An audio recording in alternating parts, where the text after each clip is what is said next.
do you trust people less who use AI in their content? And what I responded was with, oh no, I don't trust you less. I do pay less attention to you. I do become less interested in you. And it's not because I don't trust you, it's because your content quality goes down. Okay, so I want to talk about this idea of using ChatGPT and the pros and cons again. And let me just say it differently. I'm not getting ready to dive into whether you should or should not use ChatGPT, right? Use it, don't use it. That's a personal decision. But I had two clients in the last week that talked about using ChatGPT and, in essence, stopped using ChatGPT. And I don't mean stop using for everything, but stopped using so heavily. And it reminded me of a personal situation regarding ChatGPT, and it prompted this particular podcast episode. Okay, so these couple of clients stopped using Chatty, which is what I call ChatGPT, and got better results. Okay, that's the whole point here. And when I say stopped using Chatty, I don't mean that they stopped using it and then replaced it with something else. We're not talking about Claude or some other platform. Like, if you're trying to compare systems, this is not the program. That's not my expertise. I don't know which one is better.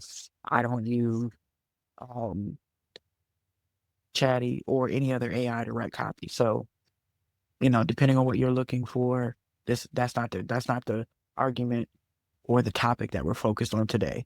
What I'm specifically talking about is changing how you use Chatty or AI in general in a way that allows you to not lose your voice and not lose your skill set and your own critical thinking. Okay. So the first client was an e-commerce client, right? He has an e-commerce brand. Um, and he pretty much uses it for everything. It could be marketing, it could be personal, it could be sales. I mean, I don't, not, yeah, a little bit of everything is what I would say. And then the second client is someone who is in transition. Y'all know I work with a lot of people who are in transition, and she is applying for jobs.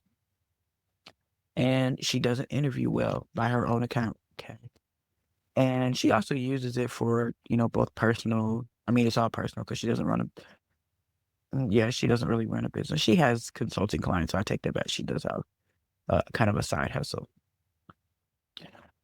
And one of the things that was interesting about both of these clients in the last couple of weeks is that with the second person who was interviewing for jobs, she got a second interview, right? She's done a lot of interviews, to be clear. Okay. Um, and she got a second interview after not being Chatty, right? Whereas the first several interviews, she did use Chatty to try to come up with good questions and basically just prepare her for the interview.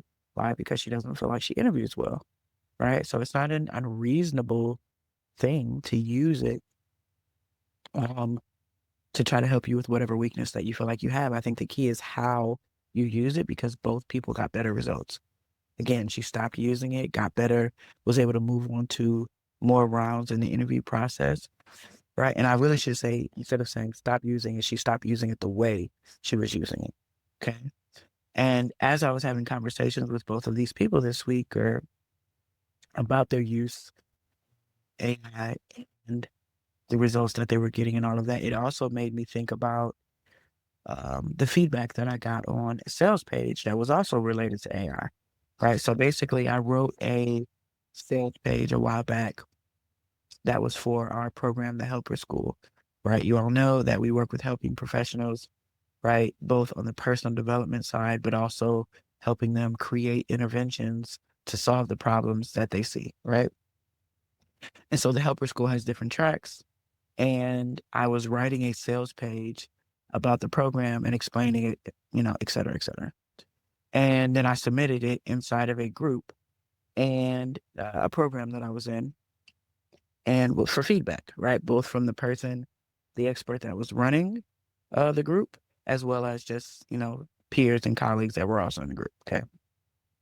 So I posted it And one of the first comments that I got was, "This is awesome," right? Like, I wish my GPT was this direct and this clear. And if that's your writing, please rub some of that clarity off on me, is what her comment said, right? And what I realized between, this particular interaction with her and then also the conversations that I was having with my clients is that how I use Chatty is different than perhaps how some other people use Chatty.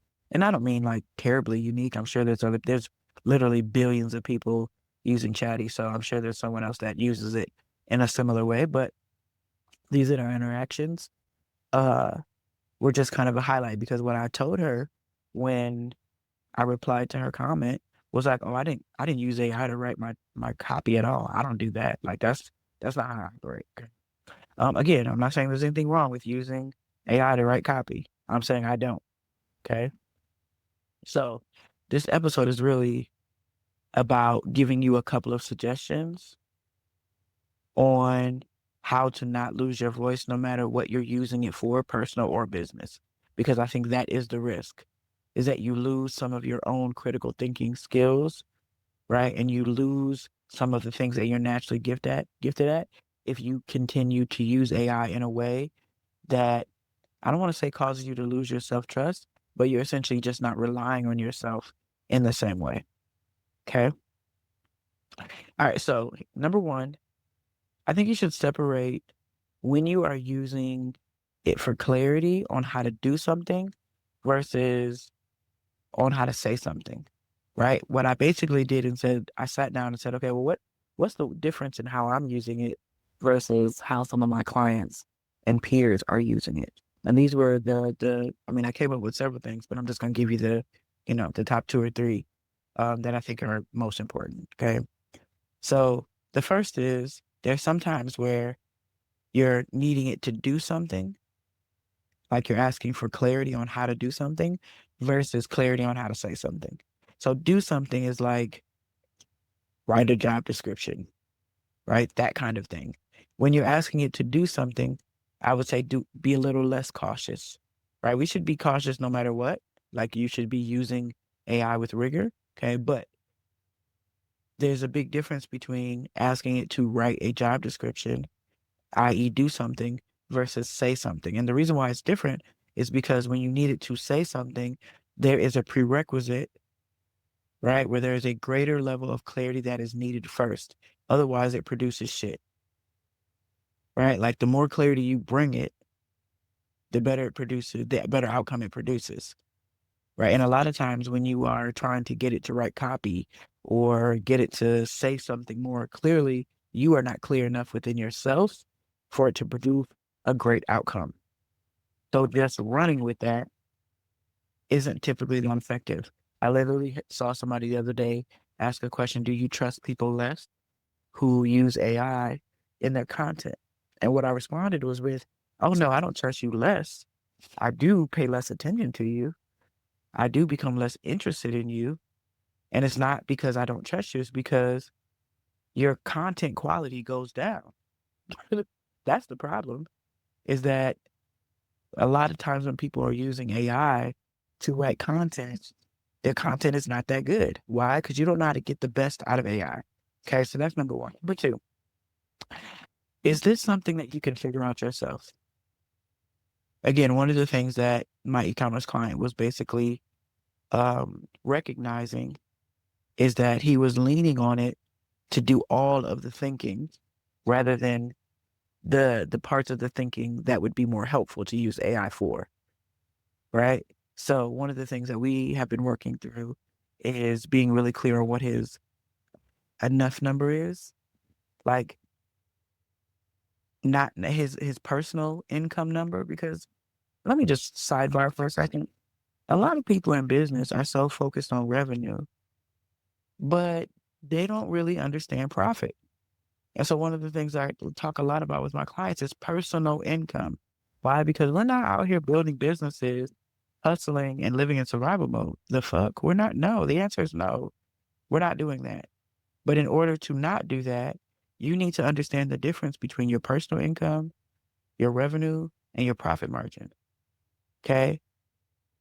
All of those are important and they're all very different. Anyway, small tangent there. So, one of the things that we're working on is understanding how much personal income he needs to make, right? And then simultaneously, what his revenue needs to be based on his profit margin, okay? To live the life that he wants. And the reason why we're doing this is because a lot of impact-driven people, a lot of helpers, as you all know, that's the only people I work with, are very mission-driven, impact-driven people. They tend to live in survival mode. They tend to lowball themselves. Their prices are a little lower. Like helping professionals tend to struggle with pricing. They tend to struggle with not living as abundant as someone who is not impact-driven. So that's the context of that. That's a whole nother episode altogether. My point though is that he was using Chatty to find his number. He was using Chatty in a way that was eliminating his own thinking. Right. So it's like if you wanted to, let's say he wanted to live in California, and a good way to use Chatty would be like, tell me the top 3 parts of California that have private schools, and oceanfront view properties, like laying out the details of it. That's a great way to use Chatty that is connected to him figuring out his number and the life that he wants. Okay.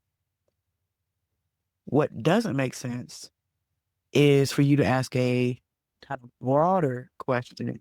Okay, I want to bring in, I don't know, let's say his number was 100K. I want to bring in 100K in personal income every year. What kind of lifestyle? Um, what kind of things would I be able to do, not do, blah, blah, blah. And it's like, that's not going to produce the same level of specificity. And you can figure that out about you. And the more you use Chatty for things that you can actually figure out yourself, the more you lose your own critical thinking skills. And you need those. I don't know if you know that, but you do. You need those, right? You got to get off autopilot and be strategic so you don't fall into this. You look up and now you can't think for yourself 3 months, 3 years from now. Okay. The last thing I'll just say is that understand your own non-negotiables before you ask Chatty something. Right? Like you could ask the question without telling Chatty your non-negotiables. But once it answers, run your non-negotiables through the answer. Right? Like if I ask a question about, let me think of a good example here. Let's say I'm asking Chatty a marketing question or a relationship question. Doesn't really matter whether it's personal or business or whatever. If you're asking it a question, you need to know your own non-negotiables.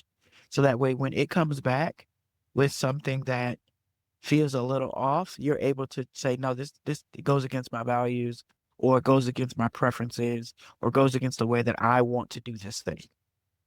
Okay. And then also it's helpful to give Chatty your non-negotiables. I like to play around and not give it to Chatty first so I can see what it comes up with on its own and then say, okay, if these were my non-negotiables, how would you change this answer?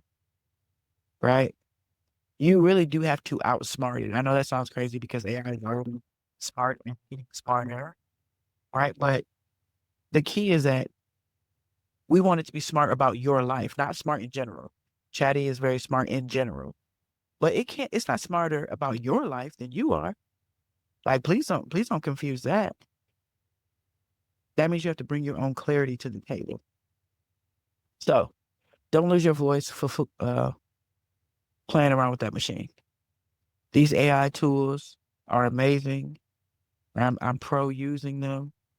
But I also want you to see that your intellectual power, your voice, your context, when you're trying to solve a problem, is also powerful. And in some cases, even more valuable. And I want you to see it that way. And then you can leverage and use it rather than it using you.